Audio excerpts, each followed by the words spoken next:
madaxweynaha dawladda deegaanka Soomaalida Itoobiya mudane Mustafa Maxamed Cumar oo maalnimadii shalay toole safar shaqo ku yimday Somaliland isla markaasina ka qayb galay dhagaxdhiga wadada isku xidha Berbere iyo degmadaasi Togwa Jaale ayaa isla galabnimadii maantaba u anbabaxay dhinaca iyo magaalada Jigjiga ee caasimadda dawladda deegaanka Soomaalida iyadoo degmo xuduudeedka Wajaale ay ku sii sagootiyeen xubno ka mid ah golaha wasiirada Somaliland maamulka gobolka iyo ka degmada Wajaale waxaana ugu horreyn halkaasi ka hadlay wasiir ku-xigeenka wasaaradda arrimaha dibadda barasaabka gobolka iyo maayir ku-xigeenka degmada Togwa Jaale waxaana ka mid ah hadaladoodii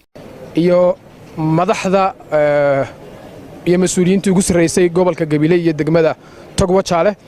waxaanu si milgale shalay toole halkan uga soo dhaweynay maantana si milgale aanu halkan uga sagootinay madaxweynaha dawladda deegaanka Soomaalida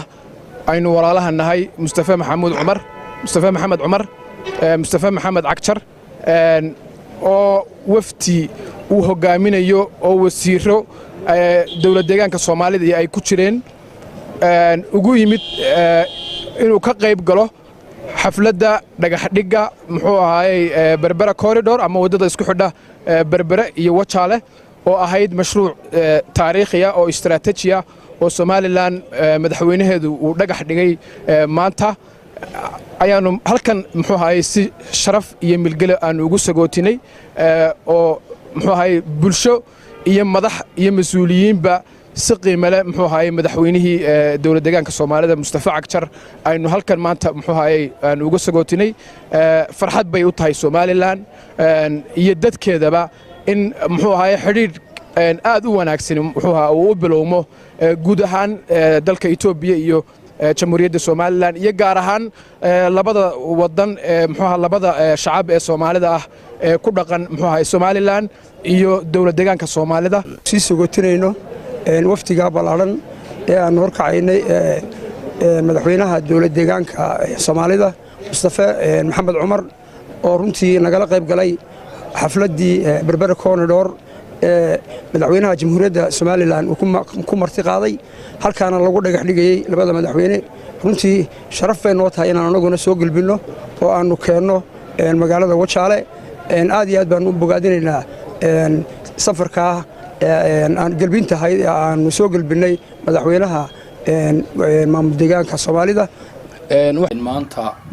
waxaanu sii sagootinay madaxweynihii dawladda deegaanka Soomaalida Itoobiya